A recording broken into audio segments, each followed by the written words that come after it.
Ahli yang hormat sekalian, sekarang kita mulakan persidangan kita kerana kita tadi saya dapat rekod ni Yang Hormat Datuk Noriah ya sambung ucapan Datuk.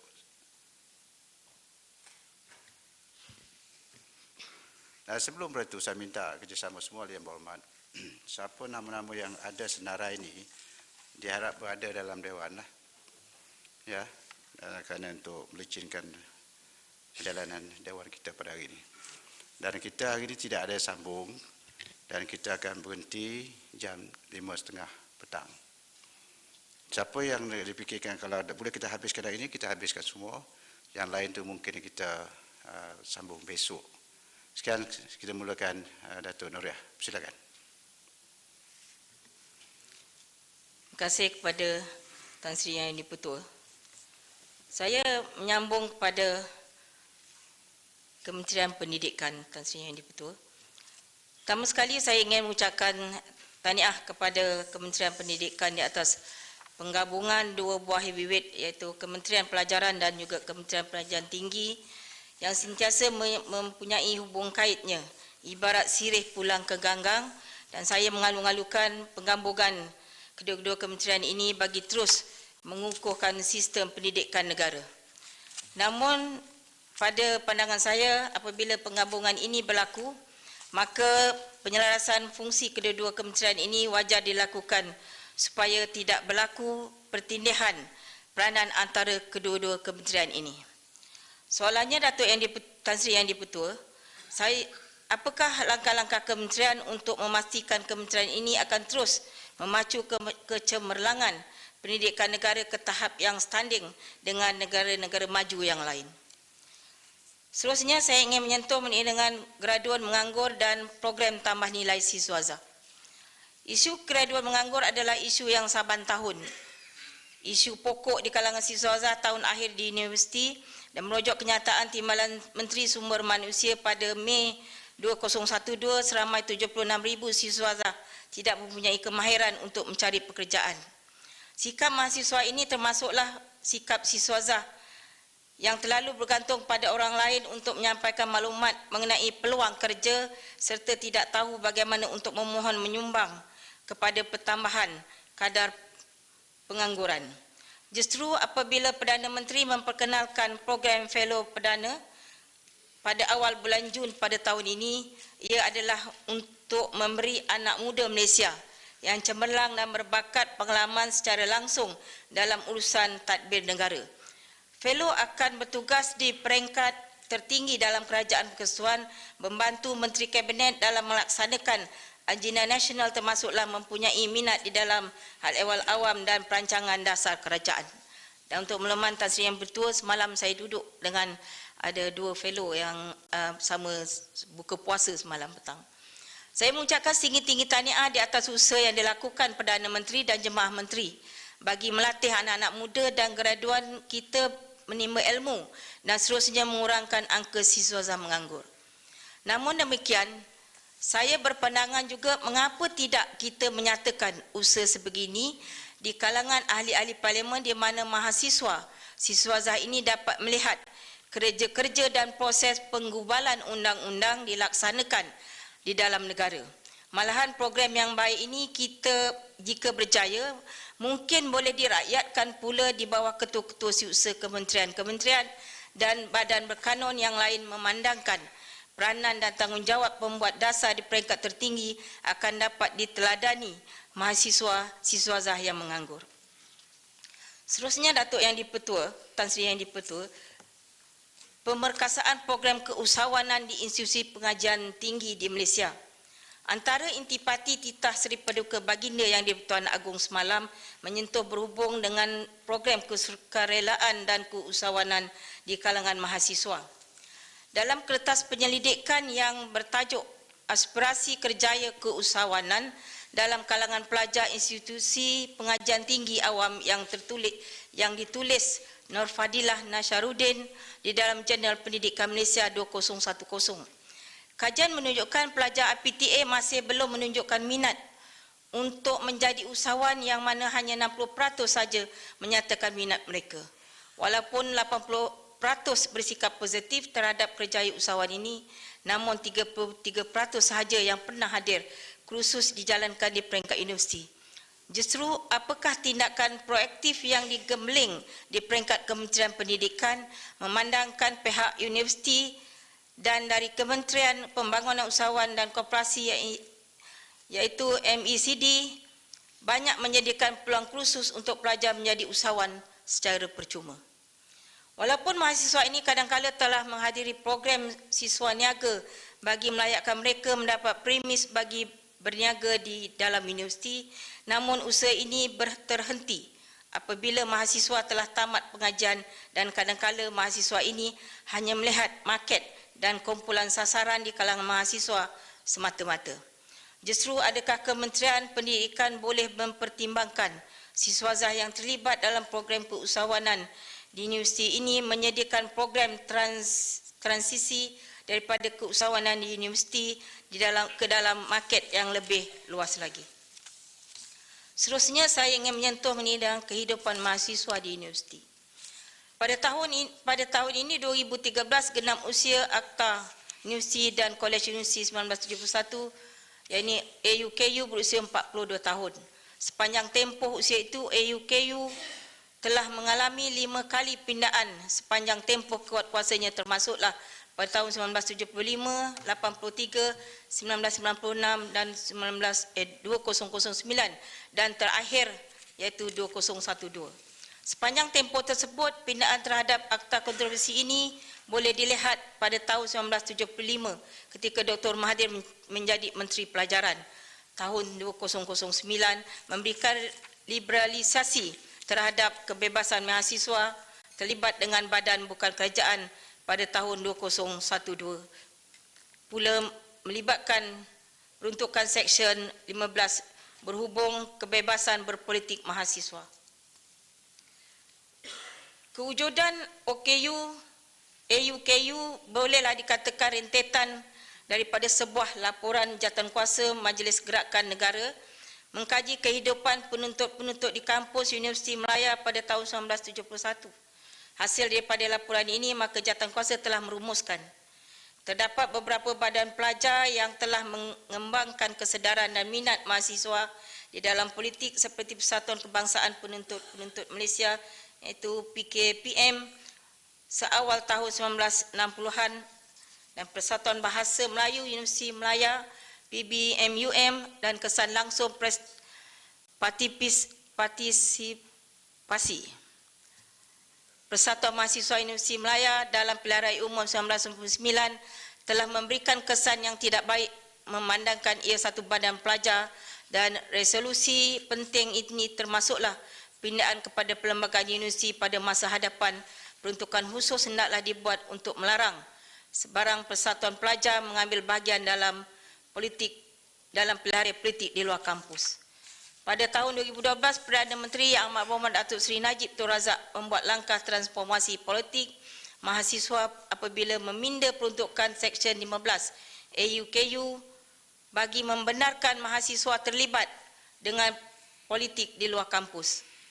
Hasilnya, penubuhan Kelab Penyokong Barisan Nasional, Kelab Anak Muda Keadilan dan sebagainya mula tumbuh bagi menarik minat mahasiswa. PRU 13 menyaksikan sejumlah besar mahasiswa mula berkecenderungan terlibat dengan aktiviti parti-parti politik. Justru kajian ini lebih menjurus sebagaimana mahasiswa dapat diajar dengan politik nilai, politik baru dan bukan politik demonstrasi dan maki hamun perlu dibuat kajian semula. Oleh itu, selama 40 tahun, AUKU digubal serta langkah kerajaan meminda Seksyen 15 AUKU, adakah kerajaan akan membenarkan sebuah lagi jawatankuasa mengkaji kehidupan pelajar-pelajar di kampus universiti? Jawatankuasa ini dilihat penting memandangkan persoalan mahasiswa bukan sahaja melibatkan politik, malahan kepimpinan kampus, fasiliti, penglibatan persatuan, jam kredit, kolej kedeman dan sebagainya, dan dengan sinergi baru penggabungan Kementerian Pengajian Tinggi dan Kementerian Pelajaran di bawah Kementerian Pendidikan, kehidupan mahasiswa perlu dinilai semula bagi melihat kelompangan dalam membangunkan mahasiswa selain dari hak berpolitik semata-mata. Seterusnya, Datuk Tan Sri Yang di-Pertua, Kementerian Pendidikan telah melaksanakan dasar memartabatkan bahasa Malaysia, memperkukuh bahasa Inggeris iaitu MBMMBI sejak tahun 2011 yang bertujuan menggantikan PPSMI. Yang Muhammad ada 3 minit lagi. Tan Sri Yang di-Pertua, saya mohon keizinan daripada Tan Sri. Oleh kerana saya baru dilantik, saya tak ada peluang untuk membuat soalan, 20 soalan tu, dan saya kalau kerap bangun nak jawab tambahan pun tak dapat. Okey. Itu yang Nanti macam saya kalau cakap tu macam nak sedih pula hari ni. Okey, jalan dulu dah sampai masa tu. Terima kasih Tan Sri. Saya sebab tu saya suka dengan Tan Sri tu. Nanti ada pantun saya dengan Tan Sri. Selagi belum ada pantun, Tan Sri minta jangan suruh saya berhenti lah. Teruskan dekat. Soalan saya, apakah kejayaan-kejayaan yang telah dicapai sejak dasar ini dilaksanakan, terutama dalam memastikan bahasa kebangsaan dapat dimartabatkan, di samping dapat memastikan pelajar terus dapat menguasai bahasa Inggeris dengan baik yang selaras hasrat di bawah anjakan kedua Pelan Pembangunan Pendidikan Malaysia NEP PPM 2013-2025. Adakah KPM atau Kementerian Pelajaran juga tidak berhasrat untuk mengembalikan penggunaan istilah bahasa Melayu menggantikan bahasa Malaysia seperti yang termaktub di dalam perkara 152 Perlembagaan Persekutuan. Seterusnya, Tan Sri Yang Bertua mengenai pendidikan agama kini mula menjadi pilihan ibu bapa untuk menghantar anak-anak mereka, namun jumlah sekolah yang menawarkan aliran ini masih berkurangan. Dari maklumat yang diperolehi sehingga kini hanya terdapat 195 buah sekolah yang dijadikan sebagai sekolah agama bantuan kerajaan yakni SABK yang mendapat peruntukan tetap. Guru yang bertauliah dan menjalankan kurikulum kebangsaan dan juga kurikulum agama. Saya ingin bertanya apakah perancangan Kementerian Pendidikan untuk menjadikan SABK sebagai pilihan utama bukan sahaja dari segi kualiti tetapi juga kuantiti. Dan apakah usaha-usaha KPM dalam membantu sekolah-sekolah agama di luar sistem KPM bagi memastikan pengajian agama tidak terpinggir dan terus diberikan perhatian oleh kerajaan. Seterusnya, Tan Sri Yang di-Pertua, titah baginda menyeru rakyat supaya membuang sifat-sifat yang membawa kepada perpecahan, sebaliknya mencari titik persefahaman dan mengeratkan perpaduan sekalian rakyat dari segenap bangsa di seluruh tanah air kita dari Perlis hingga ke Sabah dan Sarawak. Kan orang Sarawak marah pula. Hasrat baginda begitu besar sekali agar rakyat negara ini terkenal dengan pelbagai kaum budaya dan bangsa, dapat hidup aman, damai dan mencapai penyatuan nasional di bawah pemerintahan baginda. Kita lihat sejak akhir ini, terutamanya selepas penggunaan media massa meluas dengan pelbagai saluran tanpa sempadan, itu isu-isu yang menyebabkan perpecahan kaum agak membimbangkan. Melalui blog-blog, Facebook, Twitter dan sebagainya, melalui penulisan, gambar dan lain-lain, orang kata sekeping gambar boleh menyampaikan beribu cerita. Itulah yang berlaku pada masa ini, terutama di kalangan golongan muda yang terkadang memudaratkan keharmonian negara. Meskipun wujud mekanisme undang-undang yang wujud di negara ini dalam membendung individu yang tertentu atas dasar salah laku, namun jelas sekali maklumat gambar dan cerita ini boleh disampaikan kepada individu tanpa batasan. Perkara begini tidak dapat disekat sepenuhnya melainkan perubahan sikap terhadap individu itu sendiri. Jadi soalan saya, Datuk Tan Sri Yang Bertua, saya menyeru agar lebih banyak program bina semangat serta program di bawah Biro Tata Negara dikembangkan dan jika perlu adakan kerjasama dengan NGO dengan persatuan penduduk di taman-taman perumahan diwujudkan dan dilaksanakan. Perpaduan nasional di kalangan rakyat di luar bandar kita dapat lihat sikap toleransi antara kaum, sikap hormat menghormati dan memahami antara kaum, menghormati agama pegangan serta budaya masing-masing. Malah kita lihat orang Cina boleh menjadi tok dalang wayang kulit, menyanyi lagu Dodang Sayang dan sebagainya. Namun suasana begini jarang berlaku di bandar-bandar. Justru apakah perancangan kerajaan dalam suasana seperti di luar bandar itu dapat di bandar? Program dilaksanakan bersama NGO, kajian keberkesanan program serta mengadakan program-program yang berkaitan yang bagi memastikan program yang dilaksanakan diperbaiki dan ditambah baik untuk menjadi lebih efektif dan berkesan, lagipun program agak tidak sama di antara bandar dan juga di luar bandar. Seterusnya, Datuk Yang di-Pertua, saya ini nak menyentuh ini dengan pasangan Elvin Tan dan Vivian Lee. Saya rasa saya tak perlu nak sentuh kerana rakan-rakan saya pun dah menyentuhnya. Jadi saya ingin bertanya kepada Kementerian Komunikasi dan Multimedia, sejauh manakah pemantauan dilakukan terhadap blog-blog YouTube dan laman-laman sosial yang menjejaskan keharmonian masyarakat? Dan saya juga ingin mencadangkan agar jumlah kes dan nama-nama individu yang didakwa mengikut Seksyen 233 Akta Komunikasi dan Multimedia 1998 Akta Kesalahan Menyalahguna Kemudahan Rangkaian Sosial dipamerkan di laman Sesawang dan SKMM. Kerana kita tidak mahu laman sosial yang sepatutnya menjadi medan perjanaan ilmu disalahgunakan oleh individu-individu yang tidak bertanggungjawab. Tan Sri Yang di-Pertua, kalau nak ikutkan cerita pasangan sekarang ni banyak cerita-cerita Elvin pasangan Elvin Datuk, dan ya. Elvin tu dah banyak disebut, agaknya tak payah. Saya nak mencadangkan begini, Tan Sri Yang di-Pertua. Kita minta kalau boleh pihak kerajaan kita mengambil tindakan yang tegas. Kerana kalau ikut di Pakistan kali itu, orang yang menghina agama ni dipenjara seumur hidup. Jadi saya minta kalau boleh kerajaan Malaysia ni jangan terlalu tunduk sangat. Kita minta Menteri Dalam Negeri, orang baru ni tahniah dia tegas, kalau boleh kita minta dia tegas lagi.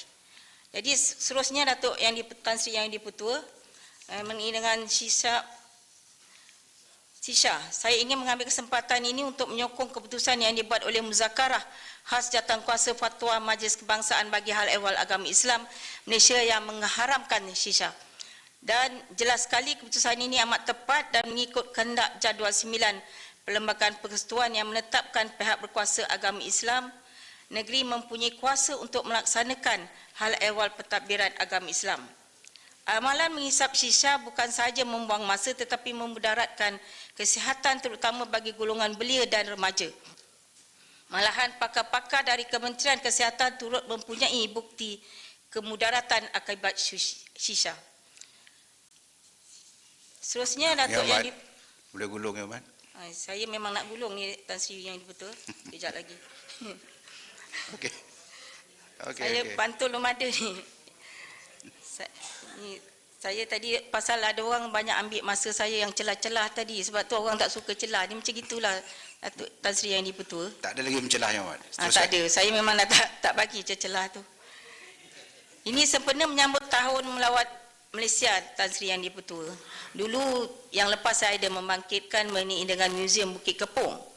Hingga ke hari ini Muzium Bukit Kepong tu tak dibuat lagi. Jadi dan satu lagi di kawasan Parlimen Paguh ni, kawasan yang Muhammad Timbalan Perdana Menteri ni banyak tempat-tempat yang bersejarah. Jadi kalau boleh dibuatkan cepat. Dan satu lagi tempat bicara Makam Sultan Alauddin Riayat Shah 1 Paguh, kalau boleh dibangunkan sebagai pusat pelancongan dan mohon disenaraikan dalam kalender tempat pelancongan. Dan termasuk juga dengan Muzium Bukit Kepong ni kalau boleh kita minta buat segeralah. Dah lepas pilihan raya ni Tan Sri Yang di-Pertua. Ni satu lagi ni orang kampung memang nak suruh cakap ni orang belia-belia Tan Sri. Kalau tak cakap nanti saya kata Tan Sri tak bagilah, betul tak? Ini Kementerian Belia dan Sukan ni Tan Sri Yang di-Pertua. Saya oleh kerana ada menteri baru. Orangnya fresh lah, orang muda, orang belia memang belia lah. Orang muda, bukan orang belia yang inilah orang tua yang megang belia tu tidak. Jadi saya nak beritahu kepada Menteri Belia dan Sukan, kita nak ambil pewaris-pewaris bangsa kita ni, nak kita gagahkan. Dulu ada pegawai penyelaras Don-Don Lepas tu ditarik balik, ditarik balik, dimansuhkan.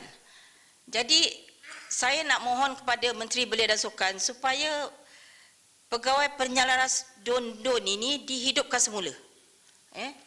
Dan satu lagi saya ringkas saja, takut kena banyak kali warning kan, susah.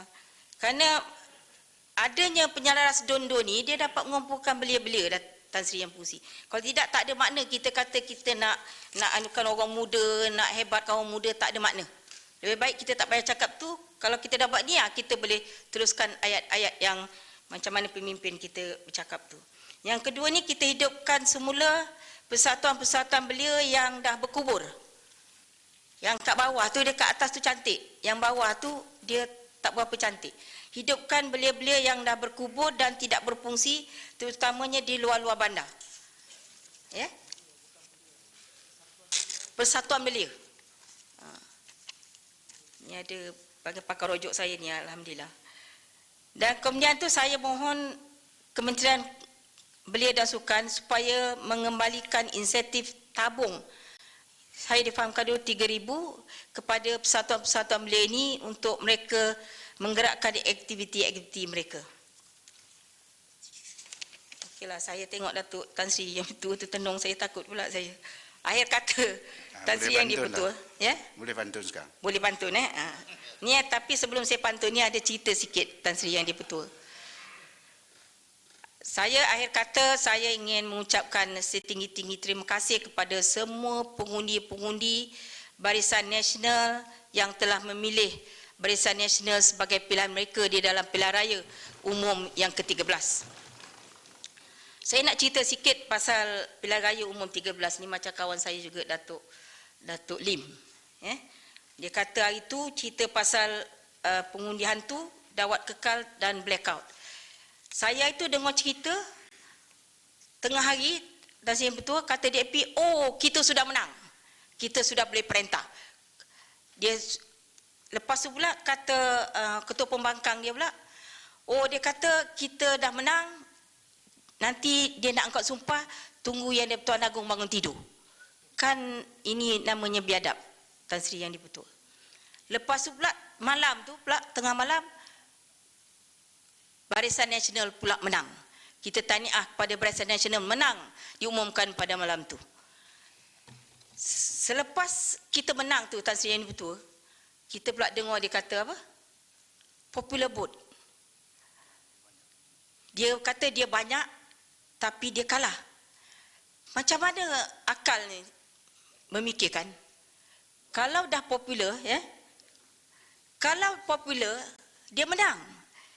Kalau Barisan Nasional menang, maknanya kita lah yang popular. Betul tak? Apa cerita ni Tan Sri yang diputua? Dia kira macam mana? Kalau dia tak pandai kira, panggil kita kira lah. Kita tak nak dia syok sendirilah Tan Sri yang diputua. Biarkan Jadi Tan Sri yang diputua, kita hari ni hari pilihan raya kecil di Kuala Besut. Kita doakan supaya Barisan Nasional menang besar di DUN Kuala Besut, Terengganu. Sebelum tu ada je cerita dia Tan Sri yang dipetua. Dia kata Tan Sri Muhyiddin kasih duit raya 500,000. Kemudian dulu kata dawat kekal yang itu tak betul. Sekarang ni dah dibetulkan oleh SPR. Sekarang ni kata dia dawat kekal ni tak boleh buat sembahyang pula. Pun tak betul juga. Hari tu kata betul, dah dibetulkan. SPR pun tak betul. Kemudian dia buat fitnah, macam-macam fitnah. Tadi kita beritahu dengan rakan-rakan pembangkang yang dekat sana, Tan Sri yang dipetua. Fitnah ini lebih dahsyat daripada membunuh dan berzina. Saya tak nak keluarkan ayat Quran dia. Betul tak? Saya rasa yang lain-lain tu tahu ayat Quran dia. Jadi akhirnya Tan Sri yang dipetua, saya terima kasih banyak-banyak kepada Tan Sri yang dipetua kerana memberi ruang sikit kepada saya untuk membahaskan ucapan titah diraja pada petang ini kepada pengundi-pengundi Pulau Pandan jauh ke tengah, sampan mudik ke Indragiri. Hancur bandan di kandung tanah, budi kamu yang baik dibawa mati. Ini khas untuk Tan Sri Yang Dipertua. Kapal dagang dari Kenyah singgah berlabuh di Pulau Cemara. Tan Sri Abu Zahar tampan orangnya menjadi tonggak Dewan Negara. Tahniah Tan Sri Yang Dipertua kerana dilantik sekali lagi menjadi Ini Speaker yang buat Dewan saya susah Negara. ni. Nanti Itu yang- saja. Terima kasih. Dan terima kasih. tadi Tan Sri Yang Dipertua, kita dah bercakap pun pasal allowance dan saya ditambah kalau boleh rakan-rakan kita yang ini boleh tambah sikit masa Tan Sri. Kalau boleh rakan-rakan kita yang dah habis di dalam ahli Dewan Negara ini keluarnya dapat pergi tambang haji percuma.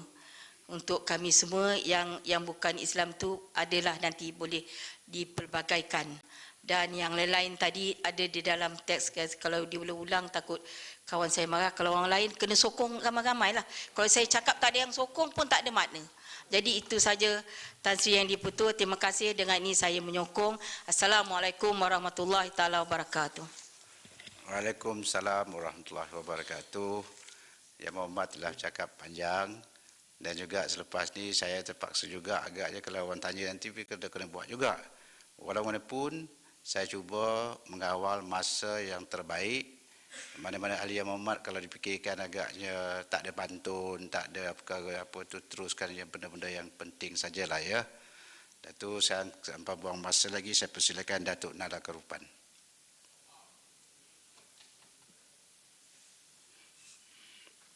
Apa ketawa? Belum orang. Saya belum bangun, Dato' Rahman sudah ketawa. Mesti cakaplah. Terus ya Mak, terus. Tan Sri Yang Dipertua, ahli-ahli Dewan Negara yang saya hormati, selamat petang. Terima kasih saya ucapkan kepada Sri Paduka Baginda Yang Dipertuan Agong dan Raja Permaisuri Agong atas perasmian pengkawal pertama Majlis Parlimen Malaysia yang ke-13.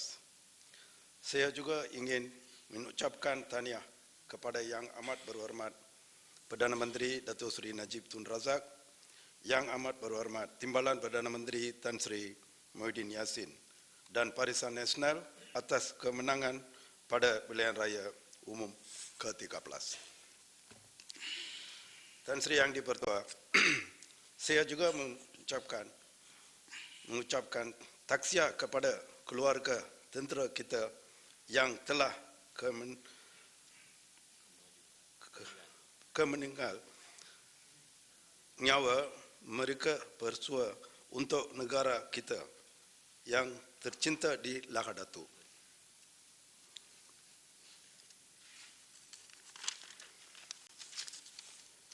Tan Sri Yang Dipertua, Ketua Pembangkang,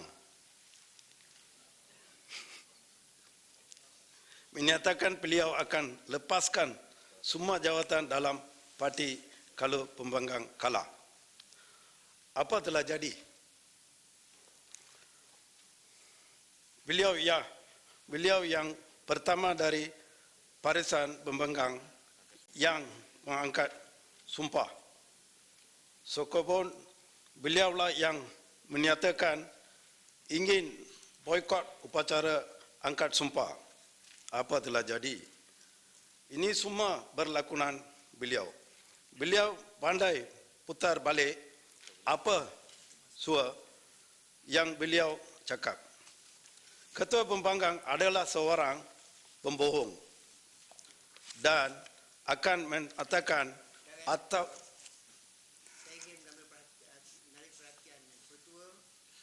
ini katakan atau melakukan apa Yang Muhammad Datuk saja. Nada, duduk sekejap. Ada Yang Muhammad. Saya ingin menarik perhatian tentang peraturan dalam peraturan Majlis Mesyuarat Dewan Negara. Peraturan nombor berapa ya Muhammad? Peraturan 35/18. 35/8. 35. 8. Dalam apa-apa perbahasan tidak boleh disebutkan kelakuan atau sifat sesiapa ahli-ahli parlimen atau sesiapa pegawai kerajaan.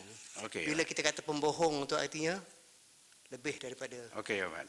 Yang Amat, lepas ni teguran tu ada kebenarannya. Saya minta Yang Amat jangan gunakan perkataan bohong tu dan apa.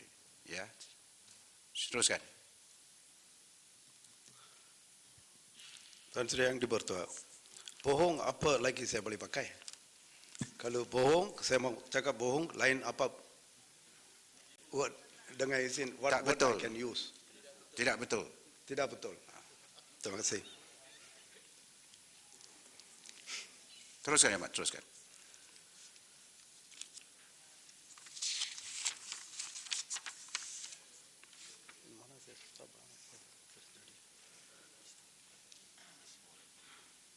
Ini semua berlakunan beliau. Beliau pandai betul balik apa jua yang beliau cakap. Ketua Pembangkang adalah seorang, itu tak boleh cakap lah, bohong tak boleh cakap. Dan akan tak boleh cakap. Bohong tak boleh cakap. OIB sudah cakap tak boleh.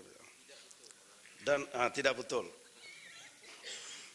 Ada akan mengatakan atau melakukan apa sahaja untuk mencapai cita-cita peribadi dan matlamat beliau. Beliau adalah seperti Yang di-Pertua. Saya berharap Yang di-Pertua sesumber dengan izin Yang Amat. chameleon. Sekali lagi ada bangun untuk peraturan, Mat. Ya, silakan, Yang Apa Amat. selalu bangun-bangun kacau? Saya Yang di-Pertua jelas dalam peraturan ini. Dalam apa-apa perbahasan tidak boleh disebutkan kelakuan atau sifat sesiapa. Jadi bukan soal bohong saya yang sifat tu, macam-macam disebut tadi. Saya berharaplah anggota dewan ni bincang perkara yang penting. Jangan tiap-tiap kali bangun mesti bercakap tentang soal-soal pribadi. Terima kasih. Dan Ya. saya harap Yang di-Pertua tegas tentang hal ni. Tan Sri Yang Yang di-Pertua Amat. ini semua penting. Yang Rakyat Amat. mesti mau tahu. YB semua sini ada, dia banyak orang tak tahu siapa itu Anwar Ibrahim. Saya mesti mau kasih tahu rakyat. Yang Amat. Berhenti sekejap, Yang Amat. Sekarang saya buat satu ruling supaya berhormat, kalau boleh jangan sebut nama, jangan sebut cuma beritahu apakah tindak tanduk yang boleh Yang Berhormat fikir dan tidak menyentuh soal sifat pribadi seseorang itu. Silakan, Yang Amat. Tuan Yang di-Pertua, Perdana Menteri kita seorang yang ikhlas. Beliau telah buat yang terbaik untuk rakyat dan negara.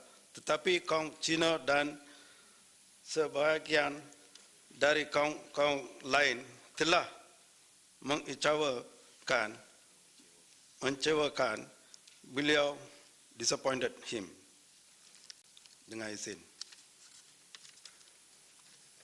Ini semua sudah tulis.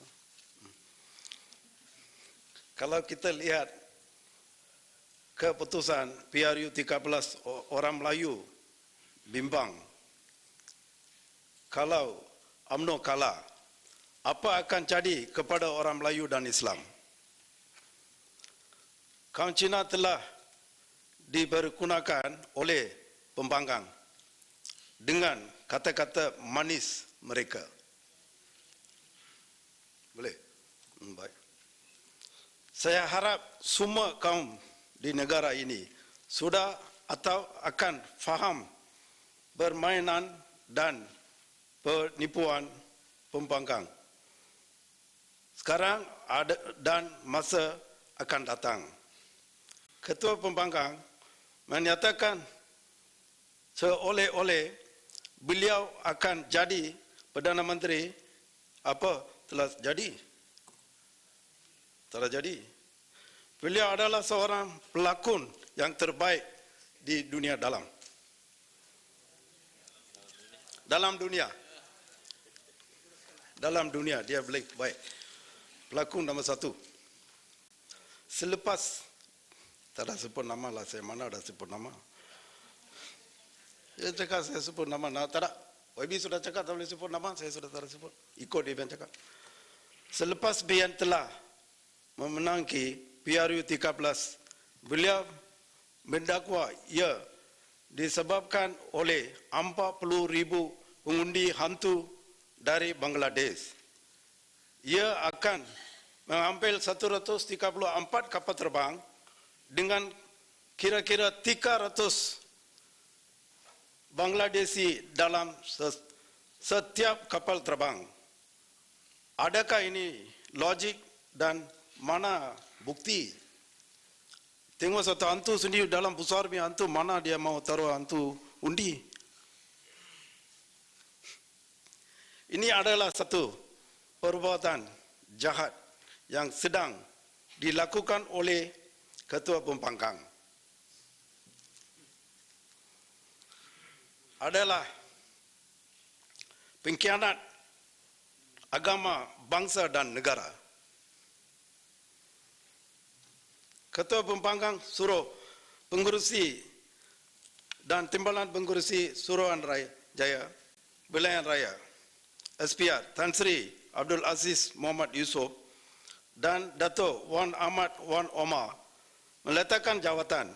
Kalau macam itu, beliaulah elok letak jawatan dahulu.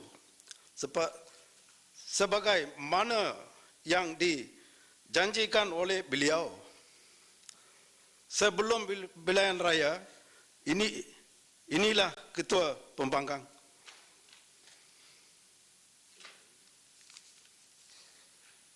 Dulu, sewaktu bersama BN, Barisan Nasional dan UMNO, Ketua Pembangkang tidak mencari salah SPR, tetapi sekarang beliau tuduh SPR salah.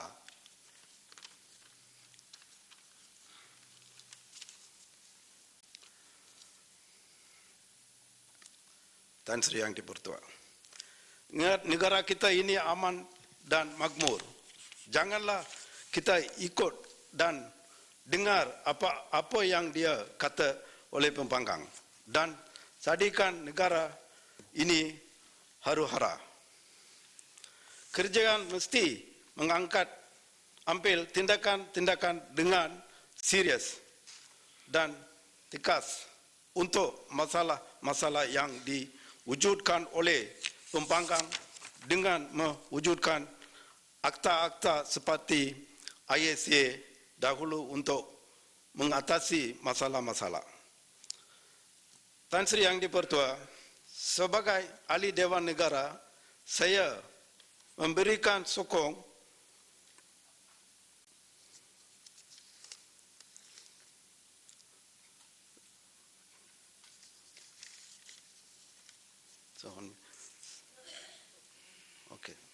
Saya ingin mengucapkan tahniah kepada calon PN di Persut yang akan menang Belayan Raya kecil hari ini. Sudah tahu mesti kita menang.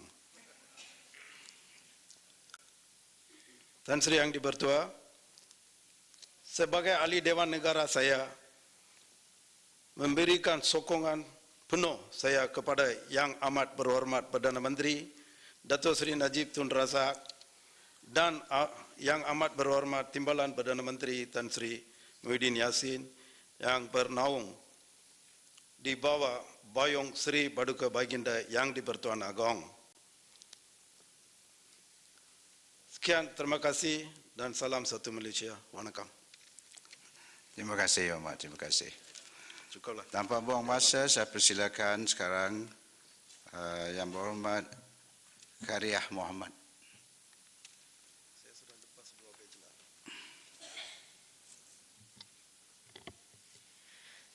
Bismillahirrahmanirrahim. Assalamualaikum warahmatullahi taala wabarakatuh dan salam sejahtera. Terima kasih Tan Sri Yang Dipertua kerana telah memberikan kesempatan kepada saya untuk turut sama membahaskan titah Sri Paduka Baginda Yang Di-Pertuan Agong Al-Mu'tasim Billah Muhibbuddin Tuanku Al-Haj Abdul Halim Muazzam Shah Ibni Almarhum Sultan Badli Shah. Saya mulakan dengan membaca peringatan daripada Al-Quran Surah Al-Mu'minun ayat 1 dan 2. Bismillahirrahmanirrahim. Qad aflahal mu'minun alladhina hum fi salatihim khashi'un, yang bermaksud sesungguhnya menanglah orang-orang yang beriman, iaitu orang yang khusyuk dalam solatnya. Surah ini sebahagian besarnya mengupas ciri-ciri dan pembentukan pribadi Muslim yang menjadi matlamat dan hasil bagi orang yang beriman. Saya cuma memetik ciri pertama mukmin yang berjaya, iaitu menunaikan solat secara khusyuk. Maka mana-mana mukmin yang tidak solat, tentu sekali mukmin yang kalah atau gagal dalam masyarakat Islam, dan masyarakat Islam yang tidak solat adalah masyarakat Islam yang telah kalah dan gagal, dan tentu sekali tidak menepati ciri masyarakat Islam. Junjung kasih di atas titah tuanku yang menyatakan bahawa kerajaan Malaysia komited untuk memartabatkan Islam berteraskan maqasid syariah dan akan terus memelihara kedudukan Islam sebagai agama bagi persekutuan. Solat adalah teras dalam Islam. As-salah imaduddin. Solat adalah tiang agama. Justru runtuhlah agama dan masyarakat Islam jika solat tidak disempurnakan. Solat juga merupakan amalan pertama dihisab. Jika tidak solat, maka amalan-amalan lain tidak dikira. Melaksanakan rukun lain seperti berpuasa, mengeluarkan zakat dan haji tanpa melaksanakan solat adalah suatu kesilapan yang sangat besar. Tan Sri Yang Dipertua, atas kesedaran ini, saya kemukakan penemuan seorang pakar motivasi terkemuka, Datuk Dr. Muhammad Fadilah Kamsah, bahawa 80% umat Islam di Malaysia masih tidak menyempurnakan solat 5 waktu dalam sehari. Peratusan ini diperolehi melalui tinjauan menerusi program ceramah dan motivasi yang dijalankan di seluruh negara serta pemerhatian terhadap gaya hidup masyarakat Islam masa kini. Antara golongan yang kerap meninggalkan ibadat solat adalah para pelajar sekolah, belia, pekerja kilang, anggota pasukan seragam dan juga para peniaga. Saya kemukakan juga hasil kajian Muhammad Yaakob atau Zulkifli bin Haji Muhammad Yusof dan Saidi bin Muhammad pada tahun 2008. Kajian ini dibuat melibatkan 4 buah sekolah menengah di bandar dan juga 4 buah sekolah di luar bandar di sebuah negeri. Kajian ini melibatkan sekolah menengah kebangsaan. Daripada 320 orang responden tingkatan 4 berumur 16 tahun, 53.4% mencapai tahap cemerlang, 7.8% tahap baik, 0.6% lemah dan 38.1% berada pada tahap mengecewakan dan gagal, iaitu sangat lemah ataupun buta Al-Quran. Penyelidik juga menyatakan bahawa kita tidak boleh berbangga dengan tahap pencapaian 61.2% pelajar yang lulus ujian lisan itu kerana mereka hanya mencapai tahap memuaskan, tiada yang mencapai tahap cemerlang ataupun baik. Senario ini adalah suatu petanda amalan fardu ain agama Islam yang amat rapuh di kalangan masyarakat Islam di Malaysia. Saya gusar jika masalah ini tidak ditangani sekarang, bakal lahir generasi Islam yang hanya Islam pada nama tapi tidak pada amalan, atau hanya menjadi Islam tradisi tanpa mengamalkannya, walaupun pada peringkat individu, apatah lagi untuk memahami pelaksanaan Islam di peringkat keluarga, masyarakat, negeri dan juga negara. Maka saya mencadangkan dan memohon maklum balas Kementerian. Pertama, saya menggesa kerajaan membuat kajian segera secara terperinci tentang statistik umat Islam yang mengerjakan solat serta mengkaji punca masalah. Kerajaan juga perlu mengkaji keberkesanan pendidikan Al-Quran di peringkat prasekolah, rendah dan menengah yang ada sekarang. Seterusnya, merangka plan strategik khusus untuk agenda solat dan generasi Al-Quran. Kedua, firman Allah, Inna salata tanha 'anil fahsya'i wal munkar. Salat itu dapat mencegah daripada keburukan dan kemungkaran. maka saya mencadangkan kerajaan mengagendakan pemerkasaan pemberdayaan solat sebagai suatu kaedah pencegahan untuk membenteras dan mengurangkan masalah sosial seperti jenayah rasuah, penagihan dadah, anak tak sah taraf, seks bebas dan sebagainya. Jika diteliti, masalah sosial sebenarnya berpunca daripada kurang amalan agama dan masalah sosial amat berkait dengan masalah hati atau jiwa yang lemah dengan pengaruh duniawi. Masalah hati ini hanya dapat diselesaikan dengan pengubatan hati, yakni melalui solat. Solat juga adalah merupakan terapi jiwa bagi umat Islam 5 kali sehari. Ketiga, memberdaya solat dan Al-Quran melalui sistem pendidikan. Kerajaan perlu mengkaji ke arah menjadikan subjek pendidikan agama Islam sebagai subjek teras dan wajib lulus dalam UPSR, PMR dan SPM. Sukatan subjek ini juga boleh dikaji semula, terutamanya bagi menjadikan subjek pendidikan agama Islam juga boleh mewujudkan semangat cintakan negara dan perpaduan kaum selain daripada melalui mata pelajaran sejarah dan bahasa Melayu. Pendidikan Jacob diteruskan dan disambung di peringkat sekolah menengah bagi memastikan anak-anak kita dapat membaca Al-Quran dengan lancar dan cemerlang. Pihak sekolah juga perlu memastikan pelajar solat berjemaah di sekolah apabila masuk waktu dengan penyediaan prasarana yang sesuai. Kerajaan juga perlu memastikan pendidik yang beragama Islam menunaikan solat.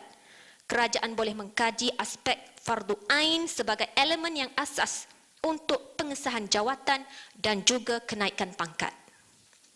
Keempat, pendidikan dan praktikal solat melalui faktor persekitaran. Kajian akademik oleh Al-Kumayi pada tahun 2009 mendapati terdapat 3 halangan dalam melaksanakan ibadah, iaitu malas yakni kasal, lemah fikiran, futur atau tidak mempunyai tekad yang kuat kerana terpengaruh dengan kehidupan dunia, dan bosan iaitu malal, iaitu cepat merasa bosan melakukan ibadah. Saya menyarankan perkara ini diatasi dengan memastikan azan berkumandang pada setiap waktu solat, terutama di pejabat kerajaan dan swasta, termasuk tempat-tempat awam dan pusat membeli belah. Mohon menjelas sikit boleh? Boleh. Terima kasih Yang Berhormat atas pandangan yang diberikan tadi. Tetapi masalahnya sekarang berkenaan dengan azan ni tadi. Kita tahu sejak kebelakangan ni, terutamanya dalam kaedah suasana politik kita, ada pihak-pihak tertentu yang cuba menjadikan suara azan ini sebagai satu masalah, terutamanya yang melibatkan katanya hak asasi manusia dan sebagainya. Jadi bagaimana pendapat YB sendirilah bila keadaan ini sekarang sudah semakin menular dan mereka menganggap suara azan ini sebagai satu gangguan daripada sebagai satu gangguan untuk mereka, terutamanya kaum-kaum yang bukan Islam. Terima kasih. Adakah azan dianggap sebagai suatu gangguan bunyi? Kalau gangguan bunyi, kita boleh merujuk kepada Jabatan Alam Sekitar yang telah pun menetapkan berapa desibel untuk di kawasan-kawasan tertentu. Azan yang dikumandangkan hendaklah menepati desibel yang telah ditetapkan oleh Jabatan Alam Sekitar. Yang kedua, adakah azan dianggap sebagai suatu yang sensitif? Sekiranya dianggap sebagai suatu sensitif, saya menganggap kita sebagai masyarakat Muslim juga mempunyai hak asasi. Kita ingin hak asasi kita sebagai masyarakat Islam, kita mendengar azan 5 kali sehari. Itu hak Muslim.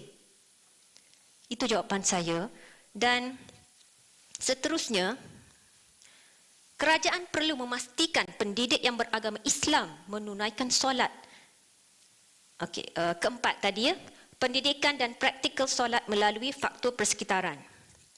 Memastikan azan berkumandang pada setiap waktu solat, terutamanya di pejabat kerajaan dan swasta, termasuk tempat-tempat awam dan pusat membeli belah.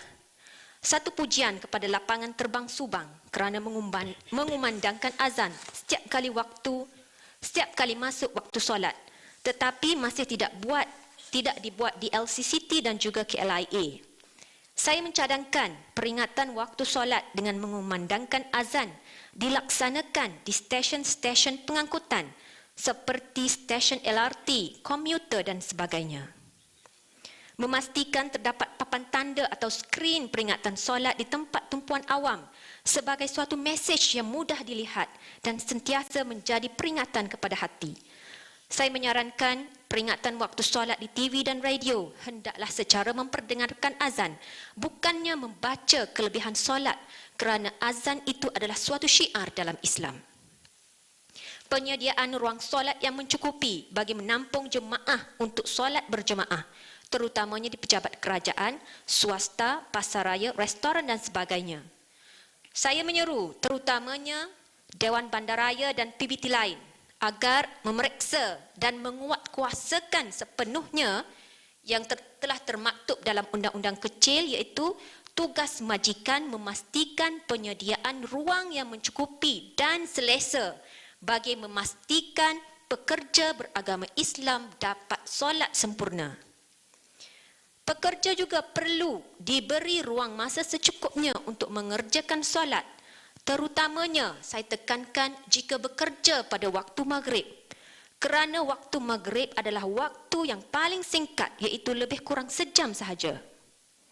Dewan Bandaraya dan PBT hendaklah memastikan restoran-restoran, terutamanya restoran makanan ringan, makanan segera, menyediakan pekerja yang mencukupi pada waktu maghrib pada bulan Ramadan, kerana mereka mesti bergilir-gilir untuk menunaikan fardu solat. Saya perhatikan, saya berada di KL, saya berbuka di restoran-restoran, saya memerhatikan dan saya yakin ramai pekerja-pekerja yang beragama Islam tidak sempat solat maghrib. Kerajaan juga perlu mengkaji jalan-jalan yang sesak pada waktu maghrib dan boleh memberi peringatan di papan tanda, radio, skrin digital, mencadangkan surau dan masjid berdekatan untuk membolehkan para pemandu dan penumpang berhenti rehat dan solat. Bukan setakat di highway, malah dalam kawasan pusat bandar yang sentiasa sesak. Pemimpin juga adalah faktor persekitaran. Kepimpinan melalui tauladan.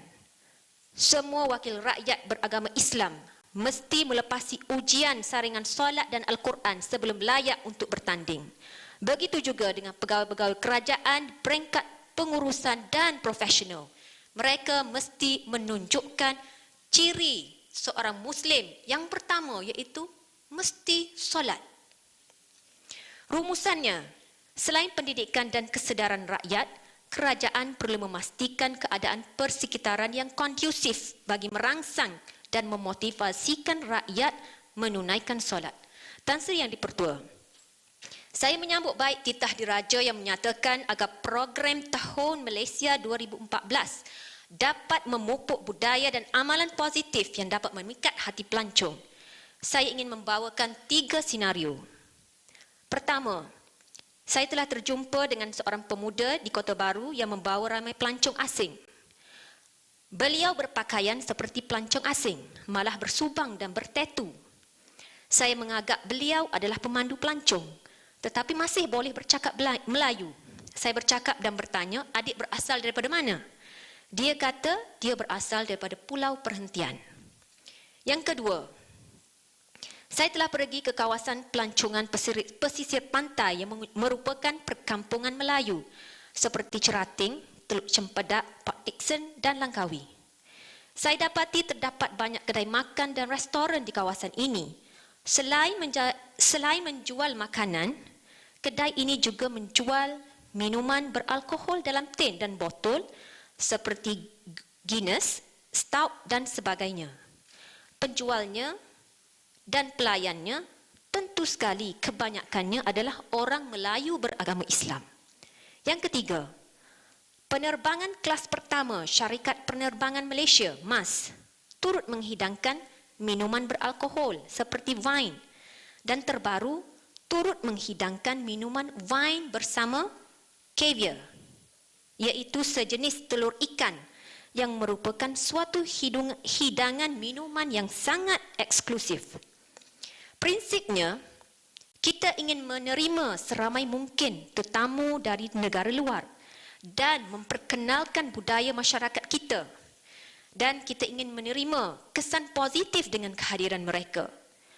Pelancong pula ingin melihat dan hidup dalam budaya dan tradisi masyarakat setempat yang berbeza dengan budaya dan tradisi mereka. Namun, dengan senario di atas, kita melihat kita tidak mengekalkan ciri asli budaya tradisional kita, malah menyerap pengaruh budaya negatif daripada mereka. Persoalannya, adakah kerajaan mengkaji kesan pelancongan terhadap sosio-budaya masyarakat setempat, terutamanya masyarakat di kampung-kampung?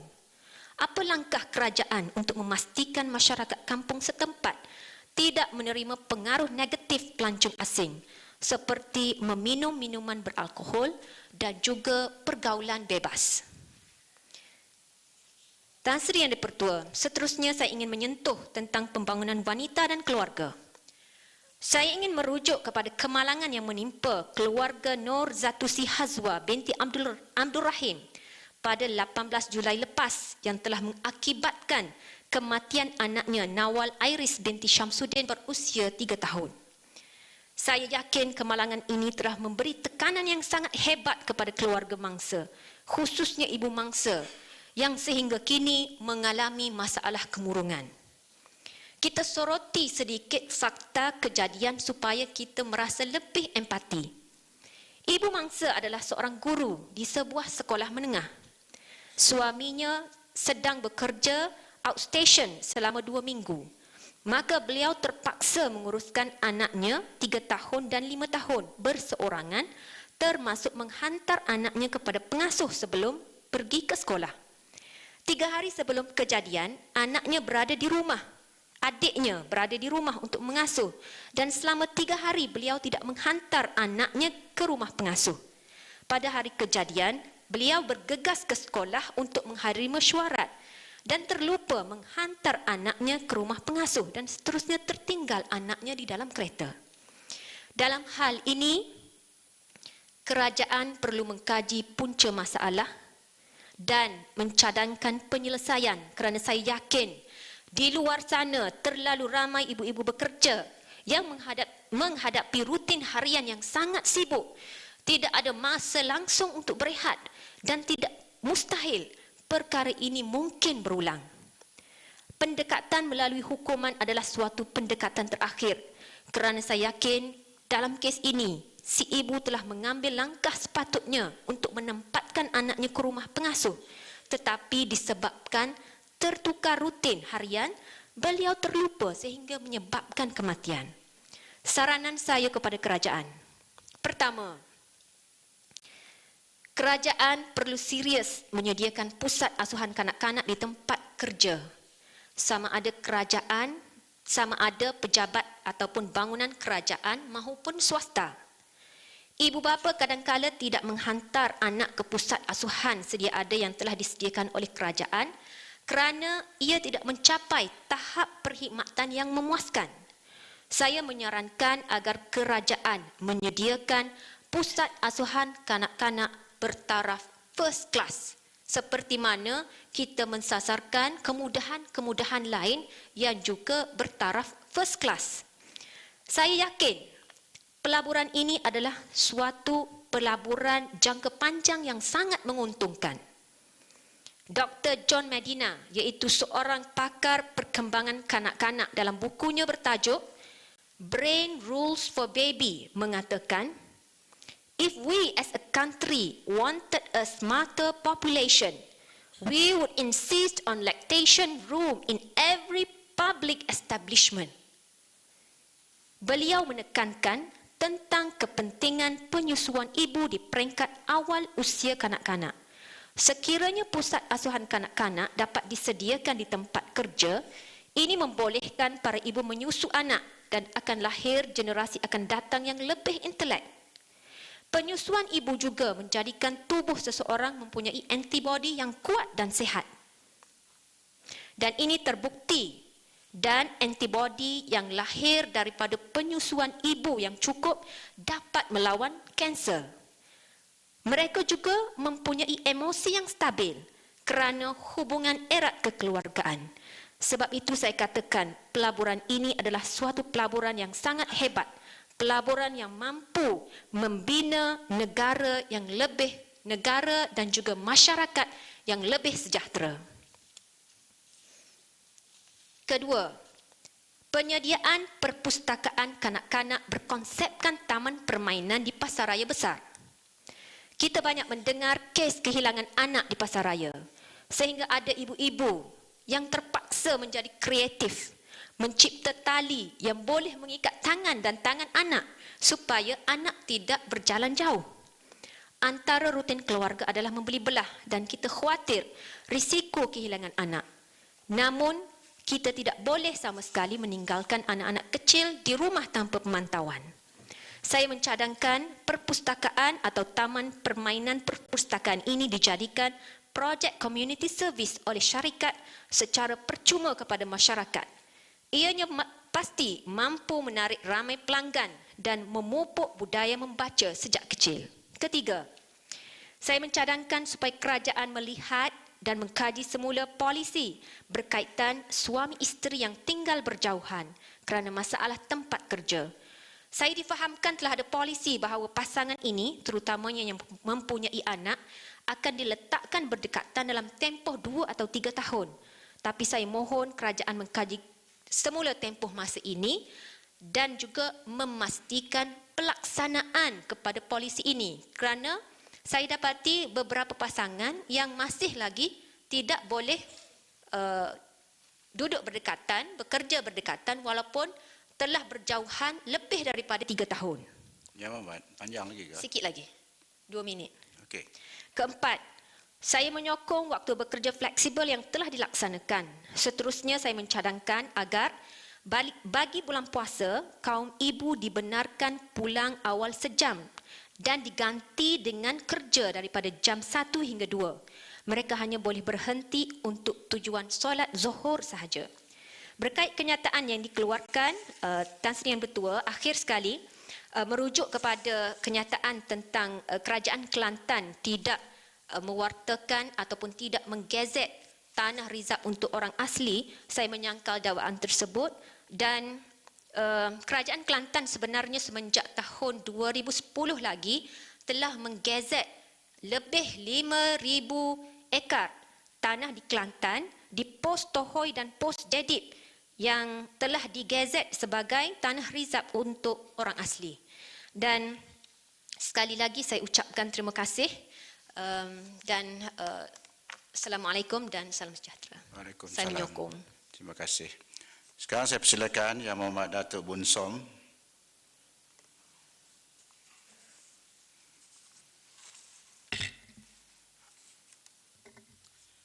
Terima kasih Tan Sri Yang Dipertua. Terlebih dahulu saya ingin melakukan ucapan jutaan terima kasih kepada Tuan Yang Dipertua, Tan Sri Yang Dipertua dan ahli-ahli yang berhormat kerana memberi peluang kepada saya untuk menyokong usul menjunjung kasih titah diraja pada pensyarat pertama, penggap pertama Parlimen ke-13 ini. Saya mengucapkan selamat berpuasa kepada kaum muslimin, kepada rakyat muslimin dan selamat menyambut Hari Raya Aidilfitri. Bagi pihak masyarakat Siam di seluruh negara, saya ingin mengambil kesempatan ini untuk mengucapkan tahniah kepada Perdana Menteri Yang Amat Berhormat Datuk Seri Muhammad Najib Tun Abdul Razak dan timbalannya Yang Amat Berhormat Tan Sri Muhyiddin Yassin di atas kejayaan Barisan Nasional dalam pilihan raya umum ke-13 yang lalu. Ini termasuklah kejayaan meraih kembali sokongan rakyat di Kedah untuk menyerahkan semula pimpinan negeri itu kepada Barisan Nasional.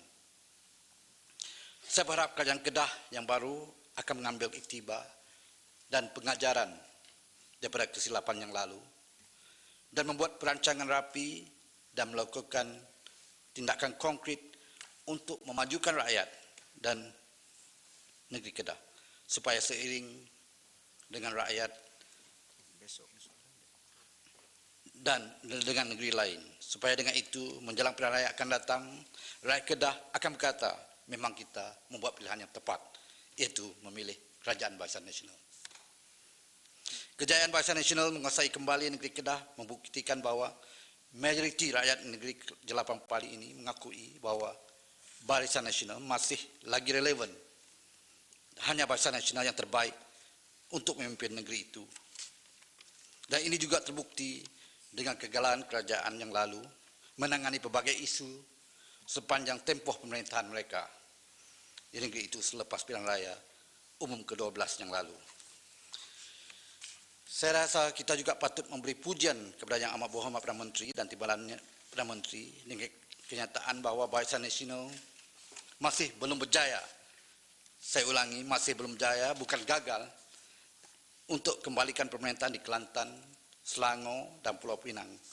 Inilah sikap dan kehebatan seorang pemimpin yang berjiwa besar, menerima hakikat dan kenyataan bahawa dalam sesuatu pertandingan pasti ada yang kalah dan ada yang menang. Hanya pemimpin yang berjiwa kedil dan kecil yang tidak dapat dan tidak akan menerima hakikat dan kenyataan ini. Kenyataan bahawa dalam setiap pertandingan pasti ada yang kalah dan ada yang menang. Pemimpin yang berjiwa besar tidak akan gairah mengumpul rakyat di jalanan untuk semata-mata untuk memprotes keputusan pilihan raya umum yang lalu. Apatah lagi cuba mengilukan rakyat dengan mengatakan pihak yang mendapat jumlah undi paling banyak di seluruh negara yang sepatutnya menjadi kerajaan. Karena hakikatnya di negara ini sesebuah kerajaan itu dibentukkan berdasarkan jumlah kursi yang dimenangi, bukan jumlah undi. Apatah lagi untuk membuat pelbagai dakwaan dan tumahan tanpa disertai dengan sebarang pembuktian. Tujuannya satu, untuk mengilukan rakyat dan menghilangkan keyakinan rakyat terhadap proses pilihan raya negara dan suruhanjaya pilihan raya. Yang peliknya, ketika dalam perhimpunan-perhimpunan yang dianjurkan oleh mereka, pemimpin Pakatan Rakyat mendakwa berlaku penipuan, berlaku blackout dengan izin di tempat penghilangan undi dan bawa Bangladesh sebanyak 40,000 orang dari Semenanjung, daripada Sabah ke Semenanjung. Tetapi apabila membuat laporan polis, yang dibuat adalah laporan mengenai dakwah kekal yang didakwa sebagai tidak kekal oleh penyokong Tegar Pakatan Rakyat. Itu saja laporannya. Tan Sri Jelah Petua, apabila timbalan Presiden PAS Muhammad Sabu kalah di kawasan Parlimen Pendang dalam pilihan umum ke-13 yang lalu, beliau menyalahkan keadaan pengundi dalam kalangan masyarakat Siam dan menuduh pengundi keturunan Siam ini diberikan kad pengenalan palsu ataupun pengundi hantu. Saya sungguh heran, apakah dia tidak tahu bahawa Pendang itu ramai pengundi Siam, dan bagaimana seorang calon yang tidak tahu demografi di kawasan yang dipertandingannya. Jadi jawapan pada Muhammad Sabu adalah, kalau pengundi Siam, pengantungan hantu Siam keluar daripada kubur dan pengundi Barisan Nasional, maknanya teruklah. Dia tak mengundi Muhammad Sabu yang kalah. Masyarakat Siam lebih penting pembangunan dan kemajuan bangsa dan tidak terpengaruh dengan cakap-cakap penjual ubat di tepi jalan. Tan Sri Jelah Petua, masyarakat Siam sebenarnya sejak dahulu lagi adalah penyokong tegar Barisan Nasional. Dalam pilihan raya umum ke-13 yang lalu, masyarakat Siam sekali lagi membukti bahawa mereka memang penyokong tegar Barisan Nasional. 89% masyarakat Siam yang berdaftar sebagai pengundi di seluruh negara dalam pilihan raya yang lalu memberikan undi mereka kepada Barisan Nasional. Tan Sri Jelah Petua, saya berharap seluruhan pilihan raya SPR akan lebih bertegas dan dalam melaksanakan tugas dan tanggungjawab mereka demi memelihara keutuhan dan kewibawaan. Kita percaya SPR sebenarnya memang berwibawa dan telah melaksanakan tugas mereka seperti yang telah diamanahkan. Pada masa yang sama, kita memberi pujian kepada SPR yang sentiasa bersikap terbuka, mendengar berbagai rungutan, keluhan dan aduan daripada orang ramai. Namun dalam mengamalkan sikap terbuka ini, SPR perlu mengambil pendekatan yang berpada-pada. Pada saya, sikap SPR yang terlalu melayan kerana segelintir pemimpin pembangkang, terutama dalam penggunaan dakwat kekal, nampaknya telah memakan diri sendiri. SPR telah dipersalahkan lagi kerana tidak dapat memuaskan hati dan nafsu besar Pakatan Pembangkang untuk menangi pilihan raya. Saya tidak nampak penggunaan dakwah kekal akan menyelesaikan masalah tidak puas hati Parti Pembangkang yang gagal membentuk kerajaan persekutuan. Walhal sudah 12 kali kita berjaya melaksanakan pilihan raya umum dan tulus tanpa menggunakan dakwat kekal. Sebenarnya Parti Pembangkang sengaja untuk memasang jerat bagi mencari kesalahan dan kesilapan SPR walaupun dalam masalah teknikal. Dengan itu, kegagalan mereka mencapai impian ini menjadi Perdana Menteri dan Menteri akan dituding jari kepada SPR. Saya berharapkan SPR tidak akan melayan kerana yang sebegini.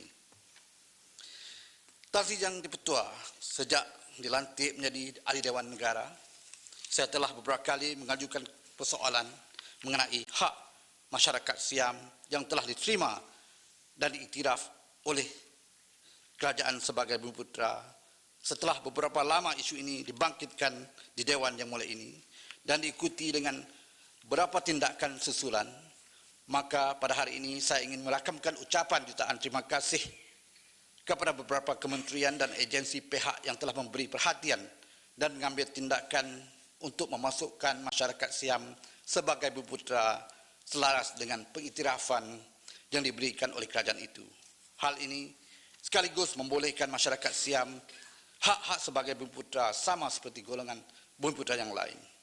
Kementerian dan agensi yang saya maksudkan adalah pertama, Kementerian Kewangan dengan tindakan yang diambil oleh Kementerian Kewangan itu, kini syarikat milik peniaga dan usahawan Keturunan Siam berpeluang menikmati status Bumiputera, syarikat Bumiputera.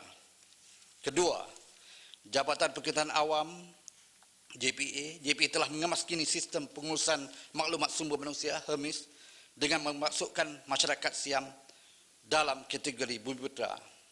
Ketiga, unit peneraju agenda Bumiputera teraju Jabatan Perdana Menteri teraju adalah agensi paling pantas mengambil tindakan berkaitan isu ini.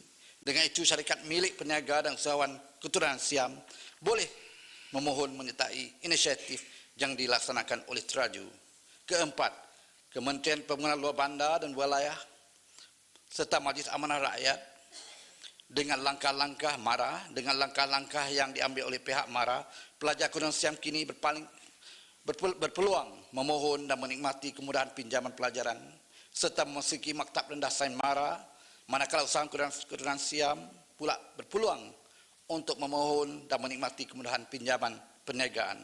Dalam hal ini sudah tentu saya sangat berterima kasih kepada Perdana Menteri Yang Berhormat Datuk Seri Najib Tun Razak serta timbalannya Tan Sri Muhyiddin Yassin yang memberi sokongan kuat supaya masyarakat Siam boleh menikmati peluang ini sesuai dengan pengiktirafan yang diberikan. Pada masa yang sama, masyarakat Siam masih lagi menanti tindakan daripada Universiti Teknologi MARA supaya pelajar-pelajar ini dipilih dan diterima untuk melanjutkan pelajaran di universiti itu atas kedudukan mereka sebagai Bumiputera.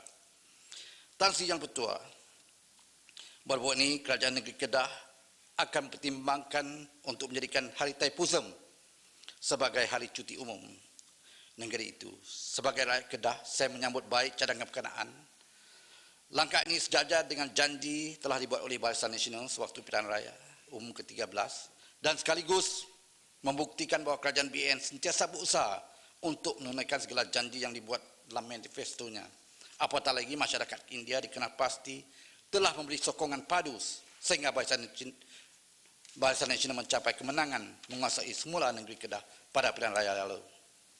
Bagaimanapun masyarakat Siam juga ada sumbangan kepada kerajaan Barisan Nasional di Kedah dan juga di negeri lain. Hal ini terbukti apabila calon-calon Barisan Nasional yang bertanding kursi Dewan Undangan negeri, walaupun parlimen yang mempunyai majoriti masyarakat Siam telah mencatat kemenangan seperti Don Air Hitam, Jeneri, Sungai Tiang, Jitra, Siputih, Bayu, Belantik, Pedu, Kuala Rang serta Parlimen Pendang, Jelun, Baling, Kuang Pasu dan Padang Terap di Kedah, begitu juga di Perlis, Perak dan di Rantau Panjang, Kelantan. Selaras dengan perkembangan ini, saya ingin mencadangkan supaya kerajaan pusat mempertimbangkan untuk menjadikan Hari Songkran, iaitu hari sambutan Tahun Baru Masyarakat Siam, yang disambut pada 13 April setiap tahun sebagai hari cuti umum.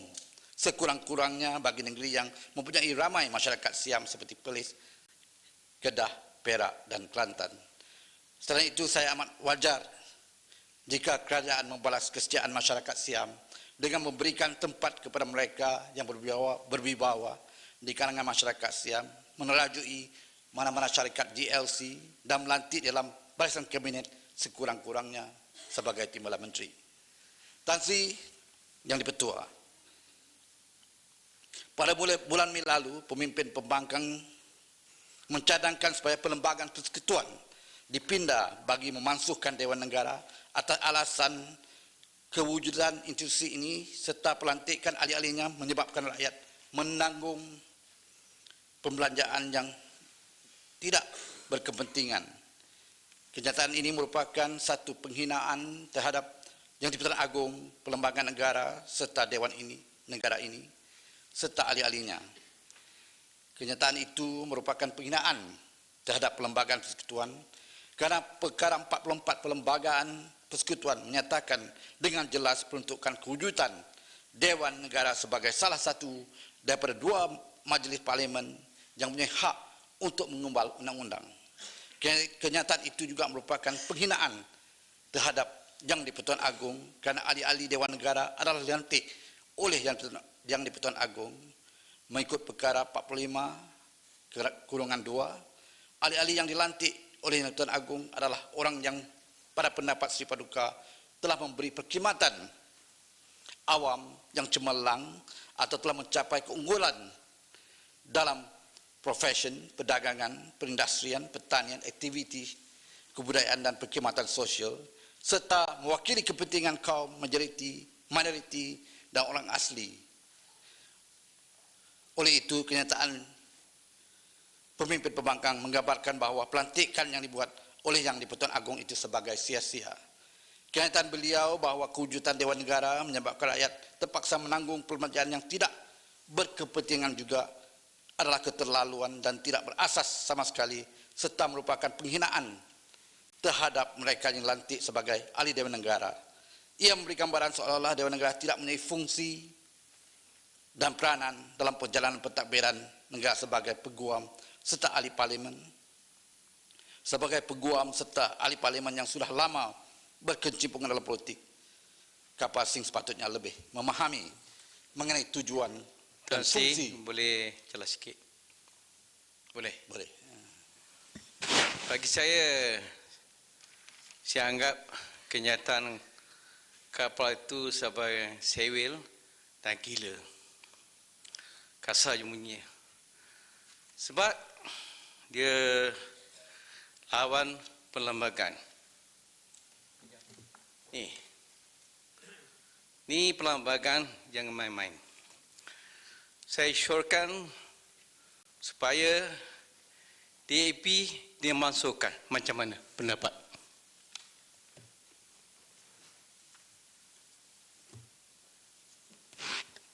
Saya amat setuju.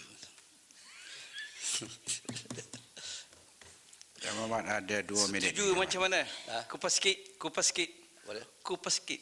Ya, Macam mana? Sebagai ahli Dewan Negara, kita perlu mempertahankan institusi Dewan Negara kerana institusi inilah wujud seiring dengan pengumpulan undang-undang yang dibuat oleh ahli Dewan Rakyat yang dipilih melalui proses pilihan raya.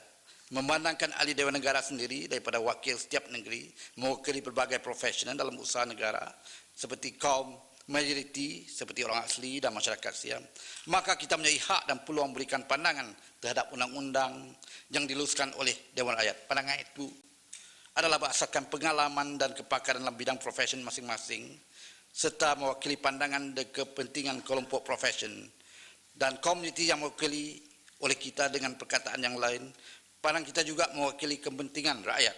Maka sebab itu, ahli Dewan Negara diberi hak dan kuasa oleh perlembagaan untuk memindah dan meneruskan undang-undang yang dibawa oleh Dewan Rakyat. Bahkan Dewan Negara pernah menolak rang undang-undang yang dibawa oleh Dewan Rakyat.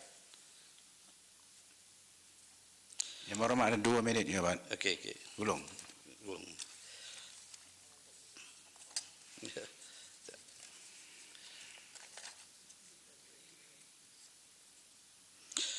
Tan Sri Pertua, salah satu program transformasi yang giat dilaksanakan oleh kerajaan sekarang adalah program transformasi luar bandar yang bertujuan merapatkan jurang kemajuan dan kemudahan asas antara bandar dan luar bandar supaya dengan itu masyarakat di luar bandar dapat duduk sama rendah dan berdiri sama tinggi dengan masyarakat di bandar.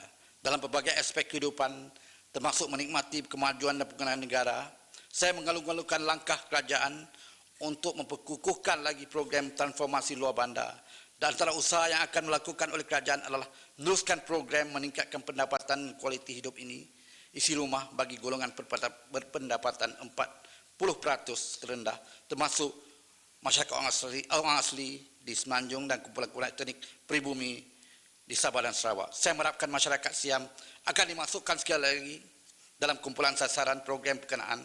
Hal ini kerana majoriti daripada kira-kira 80,000 anggota masyarakat Siam kini berada di kawasan luar bandar.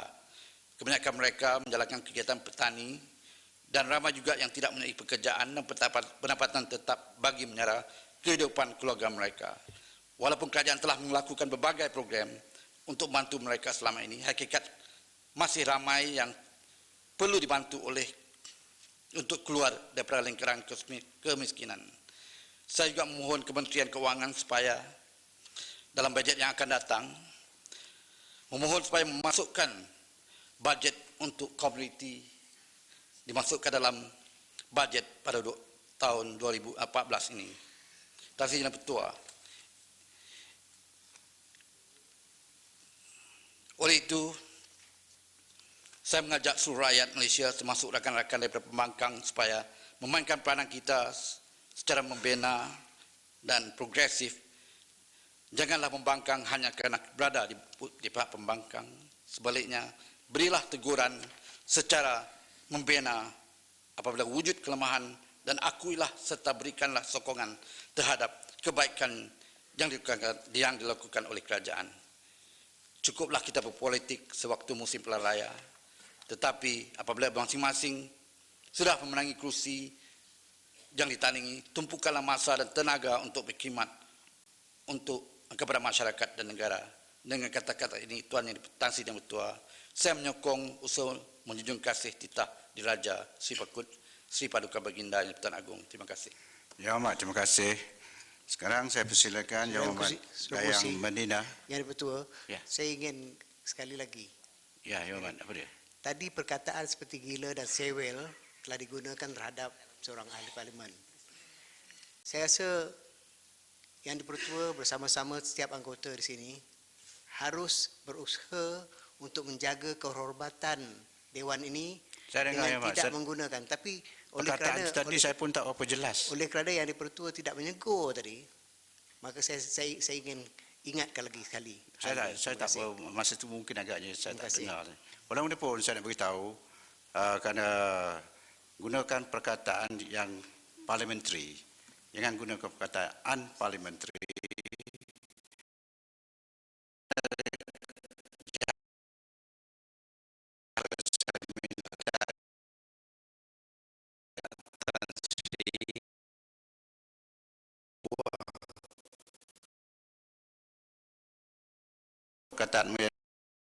Perkataan yang diterima sebagaimana tercatat dalam peraturan mesyuarat.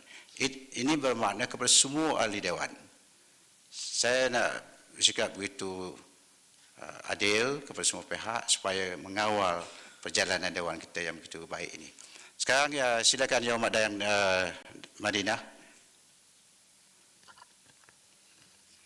Terima kasih Yang Berhormat Tan Sri Speaker.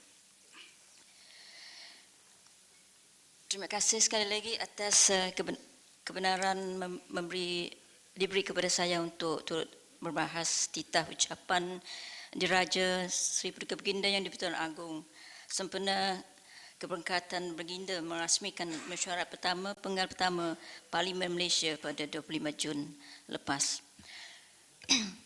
Assalamualaikum warahmatullahi wabarakatuh.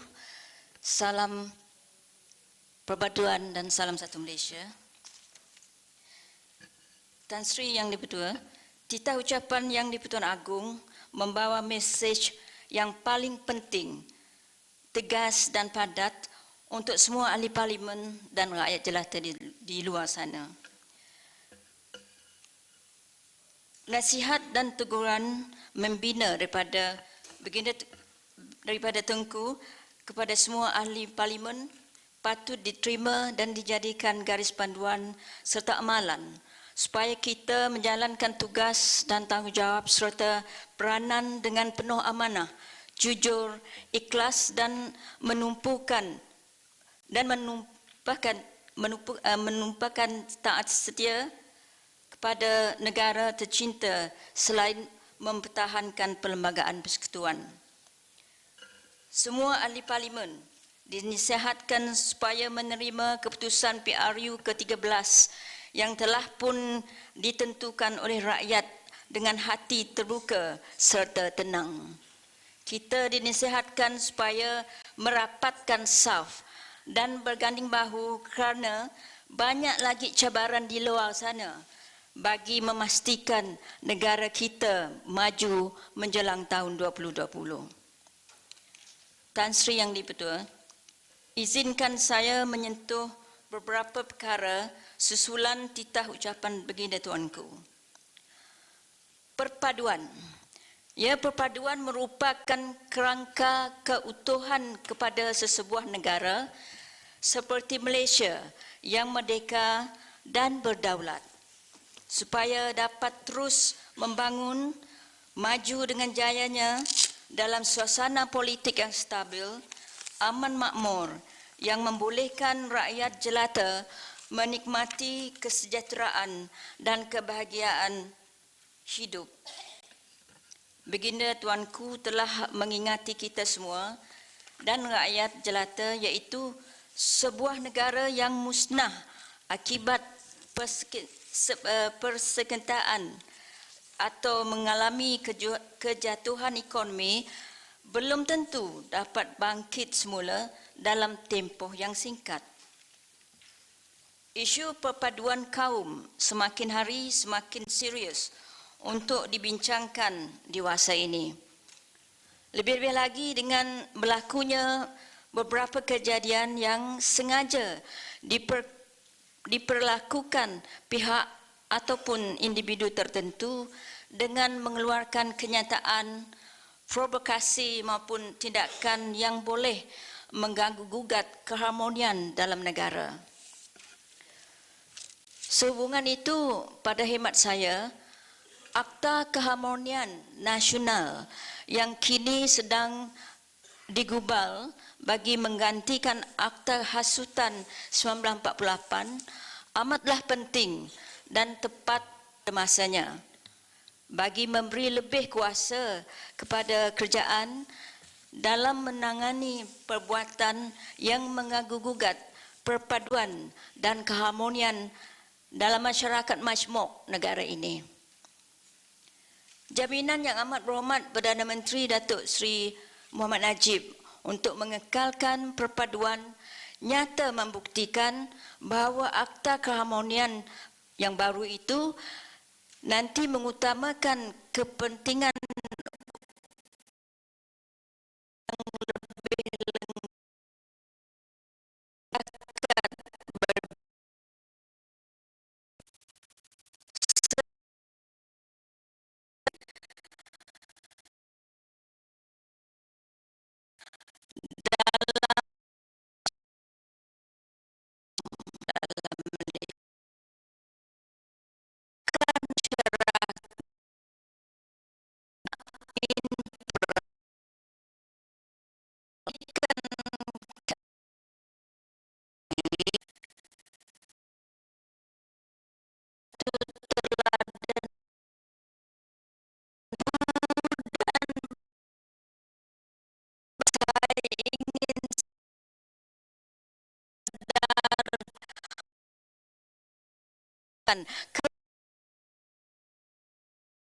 dengan kesenangan maupun kemewahan yang telah dicapai.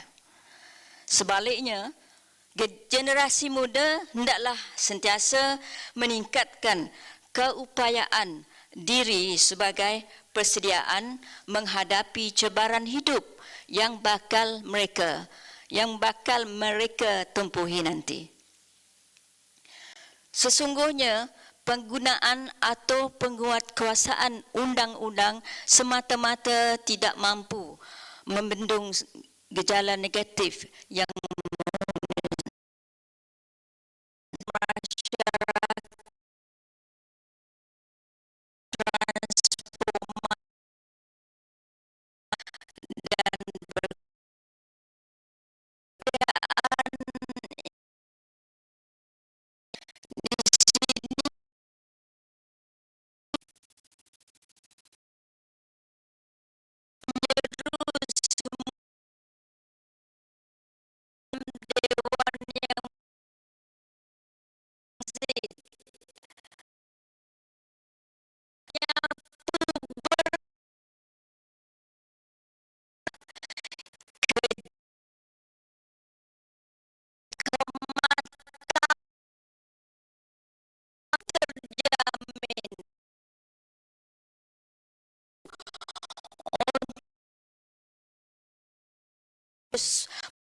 potensi diri agar dapat memberi sumbangan lebih besar dalam semua sektor demi kecemerlangan masa depan negara untuk menjadi negara maju pada tahun 2020.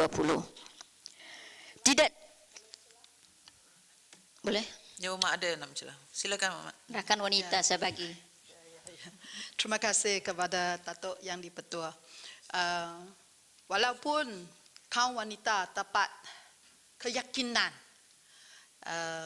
yang maha mulia Tuanku Agong, tetapi di pilihan raya katalah yang PRU 13 ini wanita tidak diberi peluang memandangkan kerusi yang bertanding oleh kaum wanita memanglah kurang. Jadi saya berharaplah keadaan mesti selaras. Kalau ada kemungkinan kaum wanita ada capability, jadi kita patut diberi peluang. Itulah, terima kasih. Okey, YB Datuk, saya pun akan menyentuh hal itu nanti. Tidak dinafikan bahawa selama ini Kerajaan Barisan Nasional di bawah kepimpinan Yang Amat Berhormat Datuk Seri Muhammad Najib ternyata mengambil berat tentang pembangunan dan kemajuan wanita dan sentiasa memberi sokongan, bantuan dan kerjasama diperlukan. Malah berbagai dasar, insentif dan juga undang-undang diwujudkan untuk melindungi hak dan kebajikan wanita. Dalam PRU ke-13, penambahan kota calon wanita iaitu 56 orang di peringkat parlimen dan 112 orang di peringkat DUN merupakan pengembangan agak sihatlah. Walaupun belum memuaskan angkanya. Dengan penambahan kota calon wanita dalam setiap PRU menunjukkan bahawa idea wanita dalam kerajaan hari ini semakin diterima dan dipandang masyarakat. Malah jumlah pengundi wanita kali ini yang dilihat setengah daripada keseluruhan pengundi turut membuktikan bahawa golongan ini semakin bijak dalam membuat keputusan. Bahkan ingin bersama-sama terlibat dalam menentukan kerjaan memerintah. Dasar 30% penyertaan wanita di peringkat pembuat keputusan dalam sektor awam didapati belum lagi menepati sasarannya. Saya ingin mencadangkan kepada kerajaan agar memberi peluang juga kepada bekas-bekas seneta wanita walaupun dah pencen tapi masih aktif, berkebolehan, berpengalaman untuk menyumbang perkhidmatan kepada negara. Mungkin contohnya sebagai ahli lembaga pengarah lah, cukup cukup juga.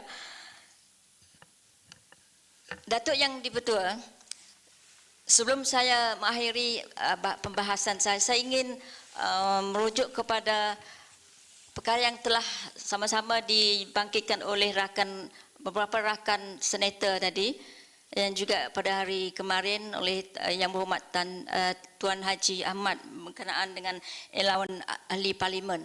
Saya bersetuju kalau rayuan kita diketengahkan kepada pihak pemerintah. Selain daripada itu, saya juga ada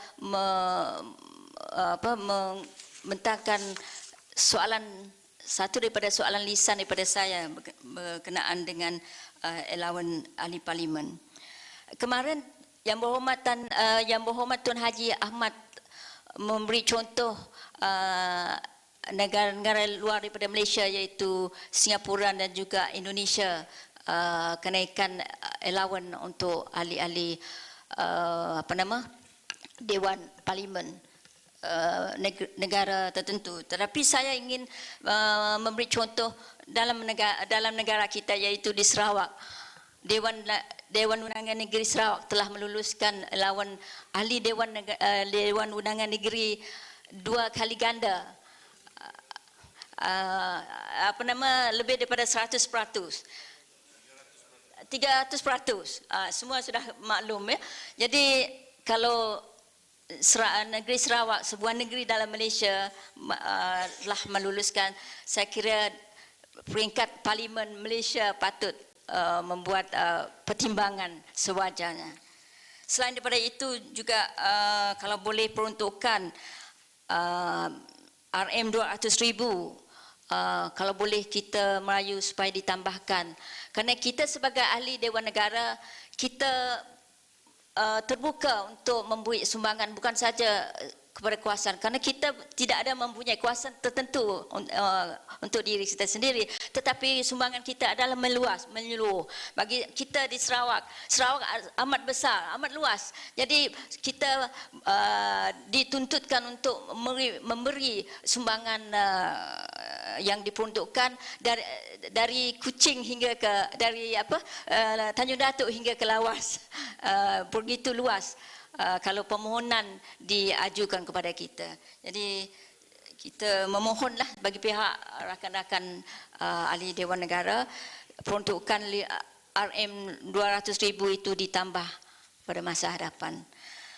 Datuk Yang di-Pertua, dengan ini saya mohon menyokong titah ucapan diraja. Sekian, wabillahi taufik wal hidayah. Wassalamualaikum warahmatullahi wabarakatuh. Terima kasih. Terima kasih Yang Berhormat.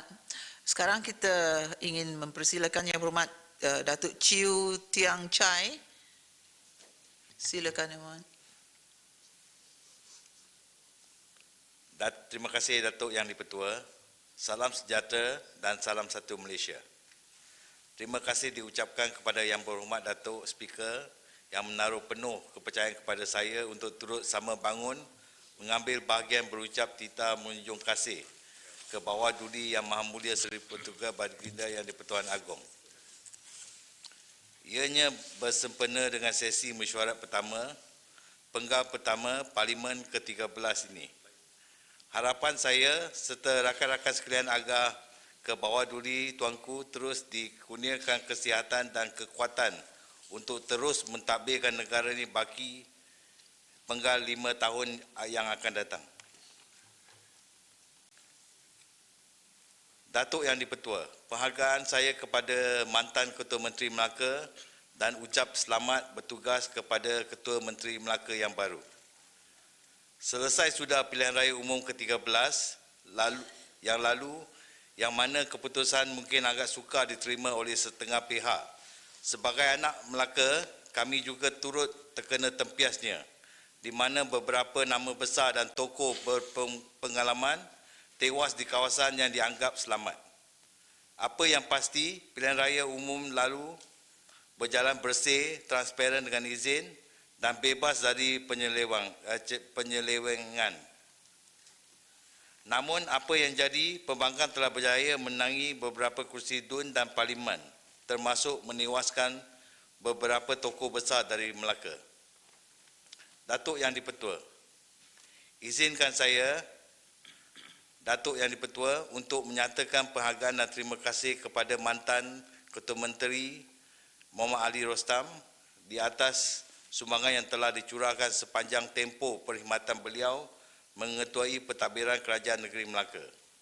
Saya berani menyifatkan Yang Bahagia Datuk Seri Muhammad Ali Rostam sebagai pemimpin yang tidak dapat digambarkan dengan perkataan.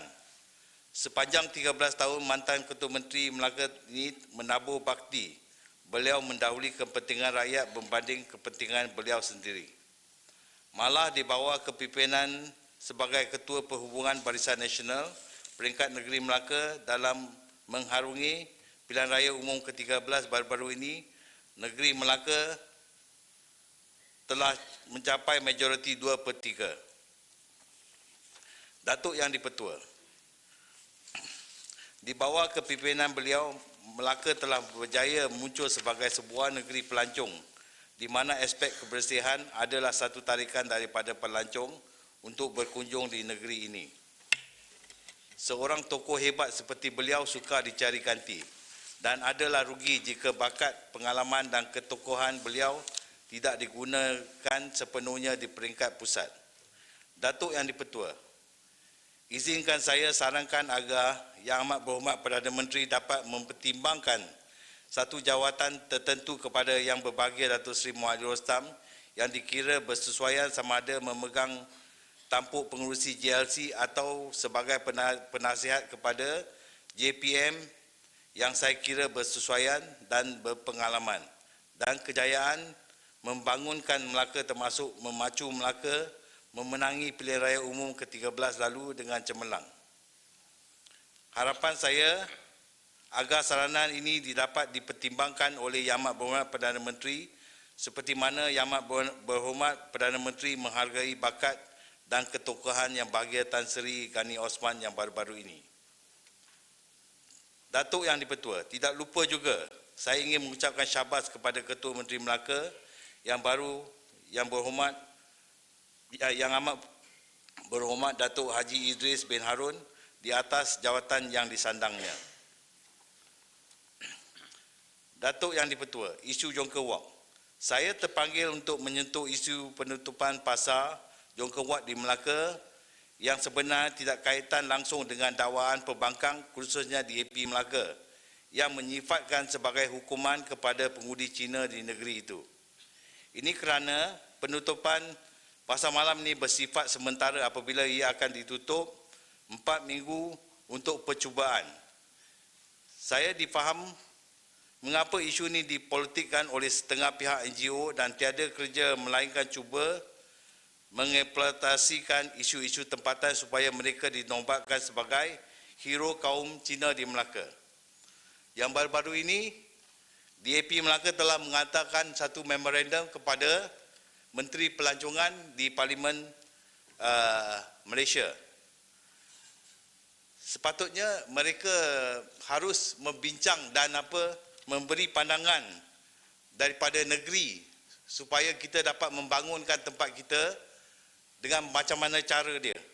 Baru kita kenalah tengok, beri peluang pada kita mencuba macam mana kita nak elakkan itu lalu lintas.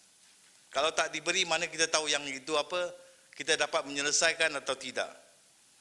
Yang baru-baru ini pun dia buat satu piket dan banner mengatakan dia tidak sukakan kepada Ketua Menteri yang baru ini untuk menjadikan hero kepada orang-orang Cina di negeri Melaka. Pada saya itu adalah publicity murahan. Saya saran supaya Menteri Pelancongan jangan tunduk kepada memorandum yang tidak memberi manfaat pada kita. Pada 13 tahun yang lalu di mana Ketua Menteri Melaka telah pun dengan Datuk Wira Gambulyong telah memulakan pasar malam ni di Jonker Walk, tetapi pun ada dibantah oleh DAP. Tetapi apa dah jadi sekarang? Harta-harta pun sudah meningkat dan orang pun sudah ramai, dan bila kita nak buat satu percubaan untuk memajukan tempat itu lagi sekali, tetapi dibantah lagi untuk menjadikan hero. Kita sebenarnya kita telah menolong orang banyak, tetapi dia tak kenang jasa dia kepada MCA yang lalu, di mana dia telah membuat banyak orang kaya seperti Datuk Muhammad Ali Rostam juga. Dan sekarang dia tinggalkan dia, kasih dia kalah, dan sekarang kita pun rasa dia adalah satu orang hero pada kita di negeri Melaka. Saya harap apabila Perdana Menteri kita buat NIPRIM, dia mengatakan ini adalah duit PRU yang ke-13. Tetapi selepas PRU 13, kalau misalkan kita gantungkan atau kita batalkan, siapa yang akan buat bantahan untuk menjadi hero? Sama jugalah pembangkang lah. Sebab apa? Mereka tahu pembangkang untuk membangkang tunjuk pada rakyat bahawa dia ada bekerja. Isu pengangkutan yang dipertua, sistem pengangkutan yang cekap bukan sahaja sistem yang mampu membolehkan masa perjalanan yang singkat dan tambang yang murah. Sistem pengangkutan yang cekap dan berkesan perlu juga menyediakan suasana perjalanan yang selesa dan selamat pada pengguna melalui penyediaan pengguna seperti terminal pengangkutan yang lengkap dengan keperluan hospitality, kemudahan hubungan antara terminal utara dan terminal mod pengangkutan yang lain dan keselamatan. Penyediaan terminal pengangkutan darat seperti KL Central dan Central Terminal Bersepadu Selatan adalah antara usaha bagi merealisasikan pendekatan pengangkutan yang mesra pengguna. Dalam konteks negara ini, dua isu yang sama sering disuarakan pengguna ialah mengenai kesesakan lalu lintas dan kurangan keberkesanan pengangkutan awam darat. Banyak usaha sudah dilakukan oleh pihak kerajaan dan menangani isu itu.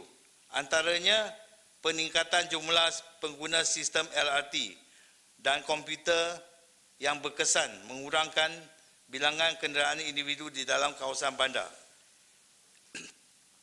Ia juga memendekkan masa perjalanan dan secara tidak langsung mengurangkan tekanan kerja. Datuk Yang Dipertua, sistem pengangkutan yang berkesan dan cekap akan menghasilkan suasana kehidupan yang sihat dan lestari dari segi sosial, ekonomi, persekitaran dan kewangan. Malaysia sudah mencapai satu tahap kualiti yang tinggi melalui transformasi dalam penyediaan infrastruktur pengangkutan yang baik. Namun begitu, usaha meningkatkan keberkesanan dan kecekapan sistem pengangkutan secara umumnya perlu diteruskan bagi memastikan kemajuan ekonomi dan kesejahteraan rakyat sentiasa berlaku bersama. Bagi tujuan itu, terdapat beberapa perlu diberi perhatian bagi menjayakan lagi transformasi pengangkutan negara. Nombor satu adalah pelaksanakan proses perancang pengangkutan yang kurang bergantung kepada kereta. Yang kedua, peningkatan infrastruktur bagi mengambil kira kebaikan sistem pintar dalam pemantauan dan kawalan trafik terutamanya dalam kawasan bandar.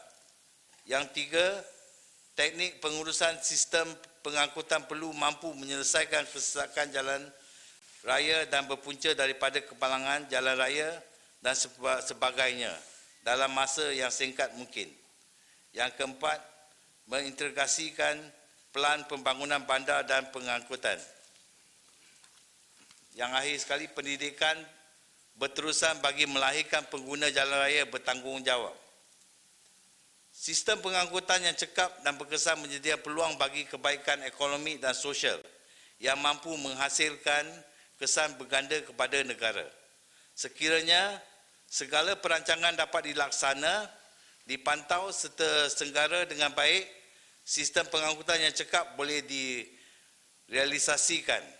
Datuk Yang Dipertua, selain dari beberapa fakta yang perlu diberi perhatian bagi menjayakan lagi transformasi pengangkutan negara, saya turut ingin mencadangkan agar diletakkan kamera perakam berkonsepkan CCTV dalam kenderaan awan dan awam dan persendirian supaya mudah diambil sebagai bahan bukti jika berlaku kemalangan jenayah.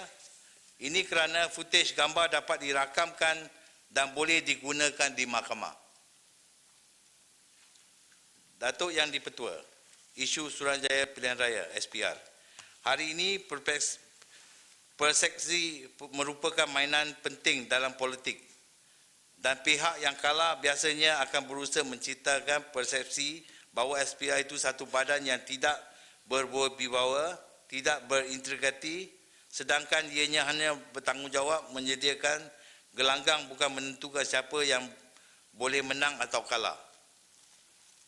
Pihak pembangkang banyak melemparkan tuduhan tidak berasas terhadap SPR dengan mengatakan mencari kesalahan orang lain kerana enggan mengaku kekalahan. Dan bagi mereka, pihak paling mudah untuk dijadikan scapegoat atau kambing hitam ialah SPR dengan menimbulkan pelbagai persepsi bagi menjejaskan integriti, kredibiliti dan kecekapan badan itu. Datuk Yang di-Pertua, contoh tuduhan ialah kes mengenai bekalan elektrik yang terputus semasa pengiraan undi di jalan